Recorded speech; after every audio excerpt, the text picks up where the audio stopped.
Welcome back नाज़रीन। एक ऐसा हुक्म जो कि सुप्रीम कोर्ट ने दिया और उस हुक्म को हवा में उड़ा दिया गया, उसकी खिलाफ वर्जियां की गई। वो हुक्म ये था कि कराची भर से शीशा कैफ़ेज बैन कर दिए जाएं। लेकिन हम ये देखते हैं कि मुख्तलिफ मुकामात पर शीशा कैफ़ेज खोल लिए जाते हैं और उनको किसकी सरपरस्ती हासिल होती है, क्योंकि उन पर कार्रवाइयाँ नहीं की जाती। अगर कार्रवाई होती भी है तो हम ये देखते हैं कि दोबारा एक बार फिर वो फंक्शनल हो जाते हैं। कैसे? आज इन तमाम चीज़ों का कलाकमा किया जाएगा। और ख़ास तौर पर अगर डिस्ट्रिक्ट ईस्ट की बात की जाए तो डिस्ट्रिक्ट ईस्ट में बेहतरीन कार्रवाइयाँ तो होती हैं पुलिस की जानिब से, लेकिन दूसरी जानिब शीशा कैफ़े पर बात आती है तो उस पर कार्रवाइयाँ क्यों बेसूस साबित हो जाती हैं। तमाम चीज़ें डिस्कस करेंगे। हमारे साथ इस वक्त senior crime reporter on call मौजूद हैं ताहिर अब्बासी। ताहिर, जानना चाहूंगा ये मामला क्या है?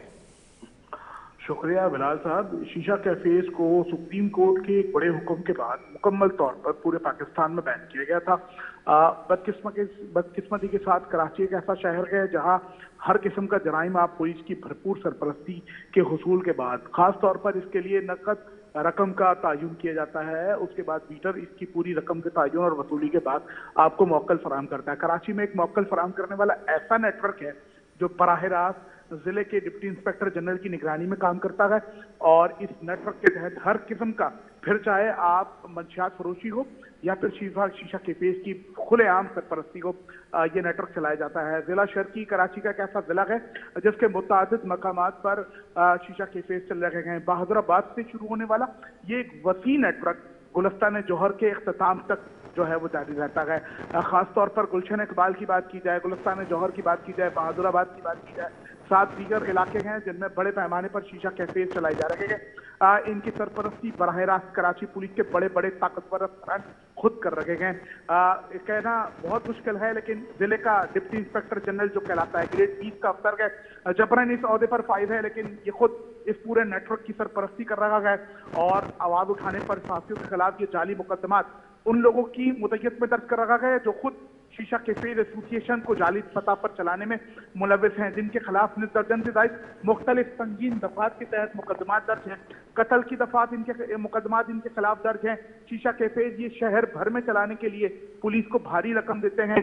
इन लोगों की मुद्दत में ये मुकदमात भी दर्ज करता है। गुलशन इकबाल पुलिस भरपूर अंदाज में शीशा कैफेज की सरपरस्ती कर रही है। बहादुराबाद पुलिस भरपूर अंदाज में शीशा कैफेज की सरपरस्ती कर रही है। साथ ही साथ शहर के 13 ऐसे थाने हैं जो कि शीशा कैफेज मालिकान को मौक्कल के एवज जो है वो शीशा कैफेज चलाने की इजाजत दिए हुए है। सुप्रीम कोर्ट के वाज़ेह अहकाम थे, उसके बावजूद सिंध पुलिस के सिपा सालार गुलाम नबी मेमन हर किस्म की ऑर्गेनाइज जराइम की रोकथाम के लिए बड़े बड़े ऐलानात करते हैं, बड़े बड़े इजलास बुलाते हैं, लेकिन ना जाने क्यों वो भी जब शीशा कैफेज की बात आती है तो आंख चुराकर निकलने वाली करते हैं। जावेद आलम ओडो गुज़श्ता अरसा दराज से इस शहर में तैनात हैं, कई जिलों के वो DIGs रह चुके हैं, कई जिलों में वो सीनियर सुपरिटेंडेंट की खदमात भी दे चुके हैं, लेकिन जब कभी शीशा कैफेज बंद करने की बात होती है तो उनकी भी आंखें शर्मा जाती हैं। ये सिलसिला गुज़श्ता कई अरसे से चल रहा है, लेकिन जब सुप्रीम कोर्ट ने इस पर पाबंदी आयद की तो ये सिलसिला शिद्दत अपना चुका है और अब इसके खिलाफ आवाज उठाने वालों के साथ उसी शिद्दत के साथ उन्हें जवाब दिया जाता है।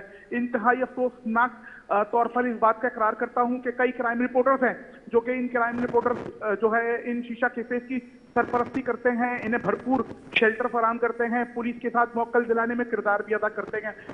ये तमाम सूरत हाल है जिसके बुनियाद बनाकर पुलिस शीशा कैफेज के खिलाफ मामूली नौयत के मुकदमा। मतलब ताहिर ये कह लिया जाए कि जो पहले फेज के अंदर बात कर रहे थे कि कुछ पुलिस के अंदर ऐसी काली भेड़ें हैं जिनके सरपरस्ती के अंदर ये चीजें चलती हैं, साथ साथ कुछ क्राइम रिपोर्टर्स भी शामिल है इसमें। ये बड़ी हैरानकुन बात है ताहिर। जी बिल्कुल बिलाल साहब, सहाफती इदारों को अब ऑर्गेनाइज तौर पर सिस्टम के तहत इस्तेमाल किया जा रहा है। कुछ ऐसी काली भेड़ें हैं जिनको सहाफत का स्वाद नहीं आता, मगर वो सहाफत के स्वाद को पूरे तेज समेत इस्तेमाल करते हैं और तय लगाकर शहर भर में ऑर्गेनाइज जराइम की सरपरस्ती कर रखे गए। मंशियात फरोशों के खिलाफ जिस नौयत के बोगस मुकदमात जिला शर्की में दर्ज हो रखे गए, मंशियात की आड़ में बड़े बड़े नाम हैं जो कि काम कर रखे हैं। इसी तरह अब शीशा कैफेज में आई क्रिस्टाल समेत बड़े पैमाने पर जो महंगे तरीन नशावर अशिया है वो यहाँ पर सप्लाई की जाती है। इस तमाम तर निशानदेहियों के बावजूद जो शर्की पुलिस है, मुकद्दस हैदर की नाक के नीचे ये सारा काम हो रहा है।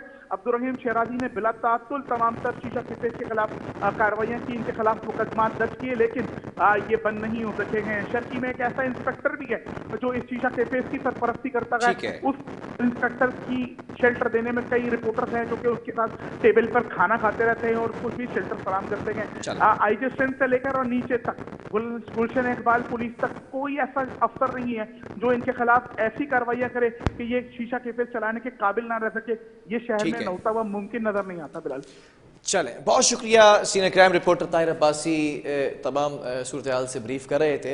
अब देखना यह है कि सुप्रीम कोर्ट के जो अहकामात हैं उसकी पासदारी कैसे कराई जाती है। खासतौर पर सिंध पुलिस की अगर बात की जाए तो जो सुप्रीम कमांडर हैं इस सिंध पुलिस के, उनकी तरफ नज़र टिकाए बैठे हैं वो तमाम लोग जो चाहते हैं कि सुप्रीम कोर्ट के अहकामात की पासदारी कराई जाए। बहरहाल प्रोग्राम का वक्त ख़त्म हुआ। अल्लाह हाफ़िज़।